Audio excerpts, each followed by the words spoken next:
Hello friends, welcome to learn services. This is Ram Soni. आज हम discuss करेंगे एमपीपीएससी असिस्टेंट रजिस्ट्रार एग्जाम के बारे में।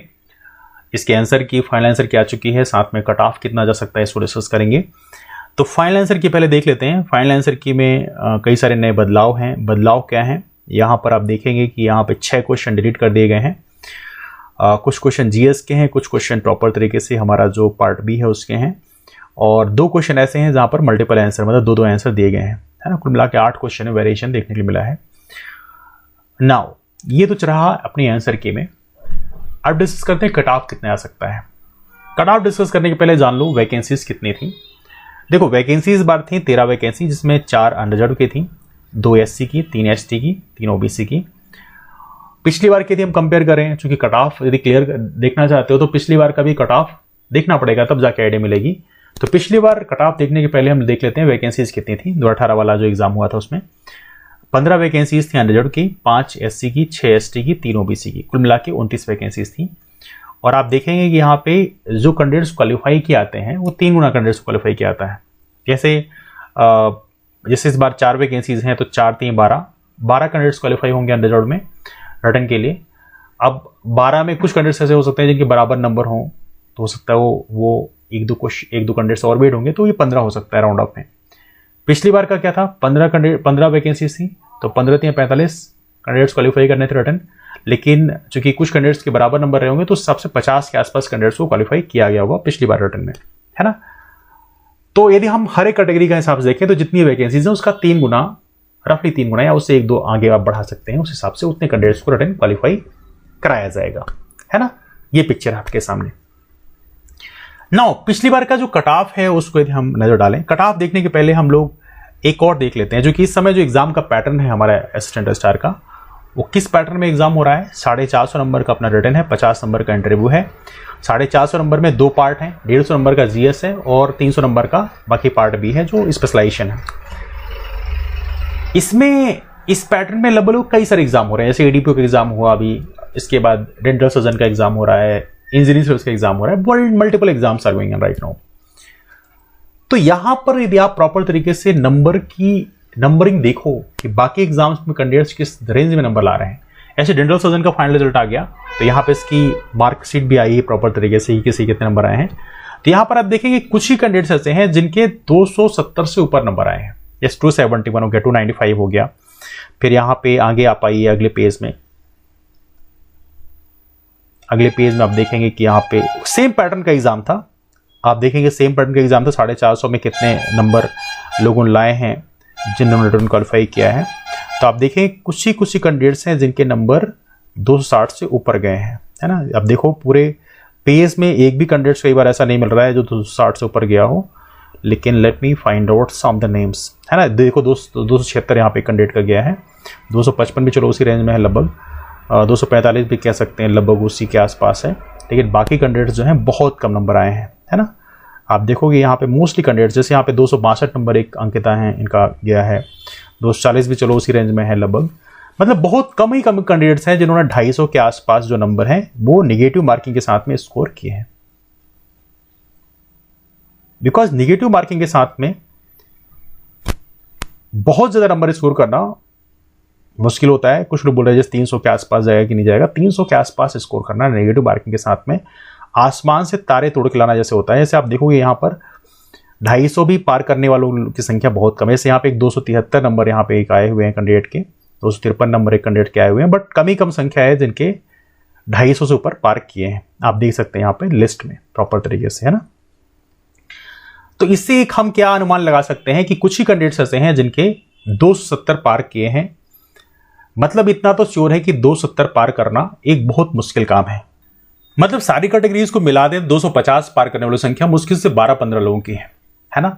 डेंटल सर्जन का इतना बड़ा लिस्ट आई है, जिसमें 450 नंबर का रिटर्न है, 50 नंबर का इंटरव्यू है, सेम पैटर्न है। लेकिन इसको हम असिस्टेंट रजिस्ट्रार से बिल्कुल कंपेयर इसलिए नहीं कर सकते बिकॉज डेंटल सर्जन वालों का 450 नंबर में 300 नंबर तो चलो उनका स्पेशलाइजेशन है, लेकिन 150 नंबर जो जीएस वाला पार्ट है उसमें मेडिकल के फील्ड के जो लोग होते हैं उनका जीएस उतना अच्छा होता नहीं है। तो उस कंडीशन में हम ये कह सकते हैं कि जीएस में उनके बहुत अच्छे नंबर नहीं आए होंगे। लेकिन हालांकि हमारी क्लास से डेंटल सर्जन का भी बैच था तो उसमें बहुत कई सारे कैंडिडेट्स हैं जिन्होंने जीएस में बड़े अच्छे नंबर लाए थे। 74-75% तक स्कोर किए थे। 50 में 50 क्वेश्चन बन के 37 क्वेश्चन सही थे। तो वो हालांकि वो क्लास का इफेक्ट है, but anyway that's different one. लेकिन असिस्टेंट रजिस्ट्रार में क्या है, बहुत सारे कैंडिडेट्स ऐसे थे जिनका लेवल अच्छा था। जैसे मेरी क्लास में कई सारे कैंडिडेट्स ऐसे थे जो नायब तहसीलदार थे, कुछ महिला बाल विकास विभाग में थे, मतलब ऑलरेडी एमपीपीएससी के अधिकारी हैं वो, उन्होंने असिस्टेंट रजिस्ट्रार का एग्जाम दिया था, है ना। कई कैंडिडेट्स ऐसे थे जो एसआई रैंक पे थे, क्योंकि आपको पता होना चाहिए वन डे एग्जाम में एसआई का एग्जाम क्वालिफाई करना भी काफी मुश्किल काम होता है, वह उनका भी जीएस बहुत बढ़िया होता है। कई कैंडिडेट्स थे जो पटवारी एग्जाम के थे, मतलब पटवारी इस बार का जो रिजल्ट आया है उसमें कुछ फेक वाले, उनकी बात नहीं कर रहा हूँ कि जिनको ये भी नहीं पता कि मध्य प्रदेश में कितने जिले हैं, वो एक अलग मामला है, वो तो पैसे देके 15 लाख रुपए देकर वो वाला सिस्टम अलग है।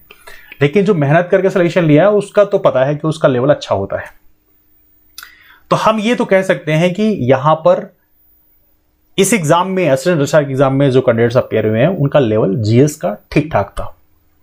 तो उस कंडीशन में हम कह सकते हैं कि जो रेंज है, जो जो आप लिस्ट में आप दे सकते हैं रिटन क्वालिफाई करने वालों की संख्या, तो हम कह सकते हैं तकरीबन 15 से 20 कैंडिडेट्स ऐसे होंगे, या हो सकता है 40-50 कैंडिडेट्स ऐसे हों जो 270 के आसपास या उससे ऊपर नंबर उनके आए हों, ऐसा हम प्रेडिक्ट कर सकते हैं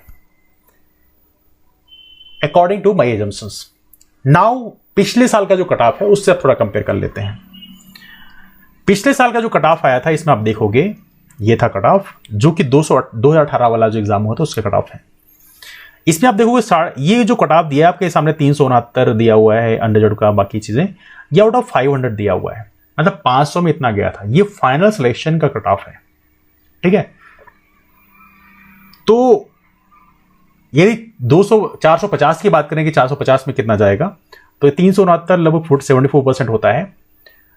तो 450 में उस हिसाब से रेशियो आप घटाओगे तो लगभग 332 के आसपास आएगा 450 में, कि 332 के आसपास नंबर आपके यदि हैं तो आप रिटन क्वालिफाई कर सकते हैं। लेकिन 332 जो कट ऑफ है ये पिछली बार नेगेटिव मार्किंग नहीं थी, इस बार नेगेटिव मार्किंग है। और नेगेटिव मार्किंग होने या ना होने में लगभग 14-15% का वेरिएशन आता है। तो 450 का यदि हम बात करें 15% कितना होगा, तो हालांकि 15% तो काफी ज्यादा होता है ना। लेकिन यदि मैं इसको 60 के आसपास भी यदि लेता हूं, 60 नंबर के आसपास लेता हूं, तो 332 में से 60 घटेगा तो 272 के आसपास जा रहा है निगेटिव मार्किंग अप्लाई करने पर। 272 के आसपास कट ऑफ जा रहा है। ये भी 272 जो जा रहा है ना, ये फाइनल क्वालिफाइड कैंडिडेट्स का हम लोग अभी निकाल रहे हैं, उसके हिसाब से निकाल रहे हैं। लेकिन चूंकि यहां पर फाइनल क्वालिफाइड कैंडिडेट्स के नंबर जो हम निकाल रहे हैं 272, उसी रेंज में हम कह सकते हैं। क्योंकि देखो इस लिस्ट में आप देखोगे कि यहां पर 15 कैंडिडेट्स के आसपास रिटन क्वालिफाई करने हैं और पिछली बार 15 वैकेंसीज थी। तो फाइनल कैंडिडेट के जितने नंबर हैं उसी हिसाब से मैं इस बार का प्रेडिक्ट कर सकता हूं, बिकॉज उसी रेंज में लगभग जा रहा है। तो आप कह सकते हो कि यहां पर जो कट ऑफ जाएगा इस बार का 270-272 के आसपास जाना चाहिए, ऐसा मेरा उम्मीद है ना। मतलब 270 के आसपास मेरा कट ऑफ का प्रेडिक्शन है कि यदि हम बात करें अनरिजर्व कट ऑफ कितना जाएगा इस बार, तो मैं यहां पे यदि मैं एक अलग पेज में लिख सकूं, let me see whether I have the different page over here. Okay, अलग पेज हमारा मिल नहीं रहा है, चलो इसी में लिख देता हूं। तो अनरिजर्व का जो कट ऑफ है वो लगभग हमें 270 के आसपास हम प्रेडिक्ट कर सकते हैं। सारे के सारे डेटा को यदि हम देखें तो 270 के आसपास अनरिजर्व कट ऑफ जा सकता है। पिछली बार भी कुछ क्वेश्चन डिलीट हुए थे, हालांकि आई थिंक 2-3 क्वेश्चन शायद डिलीट हुए थे, इस बार तो 6 क्वेश्चन डिलीट हो गए हैं, लेकिन 2 मल्टीपल आंसर भी हैं तो उस हिसाब से 4 का ऑप्शन मतलब मैनेज होता है। एनीवे, तो हम 270 के आसपास राउंड ऑफ कह सकते हैं। इससे 1-2 क्वेश्चन नीचे ऊपर हो सकते हैं, बट रफली इस रेंज में अनरिजर्व कट ऑफ जा सकता है। अनरिजर्व फीमेल की बात करें तो यहीं पर बहुत ज्यादा वेरिएशन तो नहीं आएगा, 270 में मान लो यहाँ पे 267 चला जाएगा, बट इसी रेंज में नंबर रहेंगे। ओबीसी की बात करें तो ओबीसी और अनरिजर्व कट ऑफ तो पिछली बार ओबीसी का ऊपर निकल गया था, इस बार ऐसी संभावना कमी है क्योंकि रोस्टर प्लानिंग लगाई नहीं जा रही है। तो ओबीसी का जो कट ऑफ है वो लोअर साइड में रहेगा, तो मैं इसको 267 ही लिखता हूं, 267 लिखता हूं, दैट्स अ पॉसिबिलिटी, है ना। ओबीसी फीमेल का भी थोड़ा सा आप कम कर सकते हैं, मान लो 200 आप 65 कर लो, दैट्स समथिंग रेंज। फिर शेड्यूल कास्ट में यदि हम चलते हैं तो शेड्यूल कास्ट का जो कट ऑफ है वो थोड़ा सा और लोअर साइड में जा रहा है, 352 यहाँ पे है, पिछली बार गया था। तो लगभग उसी रेंज में हम कह सकते हैं कि हल्का सा इस बार भी हल्का इफेक्ट देखने को मिलेगा। मैं कह सकता हूँ 260 के आसपास इस बार जा सकता है, क्योंकि नंबर ऑफ वैकेंसीज बहुत ज़्यादा है नहीं। शेड्यूल कास्ट फीमेल की बात करें तो यहाँ भी थोड़ा कम कर लो, 57 के आसपास। शेड्यूल ट्राइब की बात करें तो यहाँ पे काफ़ी नीचे चला गया, 319 गया था, जो कि पिछली बार नंबर ऑफ वैकेंसीज भी शेड्यूल ट्राइब की 6 थी, इस बार 3 है। तो बहुत ज़्यादा वेरिएशन फिर भी नहीं आएगा, लेकिन फिर भी 319 था, 369, 50 का वेरिएशन आया था। तो उस हिसाब से यदि हम इसको नीचे करें तो 50 तो नीचे नहीं जाएगा, बट रफली यहाँ पे आप कह सकते हो कि रफली 230 के आसपास जा सकता है। 230 के आसपास यदि आपने क्वालिफाई किए हैं, 230 235 के आसपास, तो आपका सिलेक्शन हो सकता है। शेड्यूल ट्राइब फीमेल का थोड़ा ऊपर चला गया था, लेकिन रफली हम 230 के आसपास प्रेडिक्ट कर सकते हैं।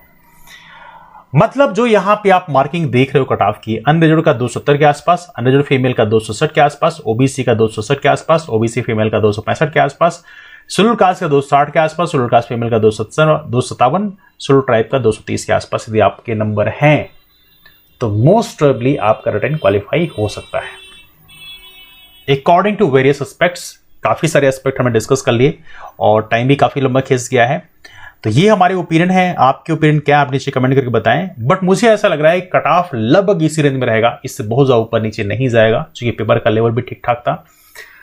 तो ये मेरा उम्मीद है, आपके ओपिनियन क्या है नीचे कमेंट करके बताएं। हालांकि हम लोगों ने एक पोल भी कराया था, हमारे टेलीग्राम ग्रुप में एक पोल भी कराई गई थी, और उस पोल में देखें तो यहाँ पे 36% कैंडिडेट्स ने लिखा था 250-270 के आसपास जाएगा अनरिजर्व्ड कट ऑफ। बट मुझे नहीं लगता, मुझे लगता है 270 हायर साइड में जाएगा। That's my expectation from this.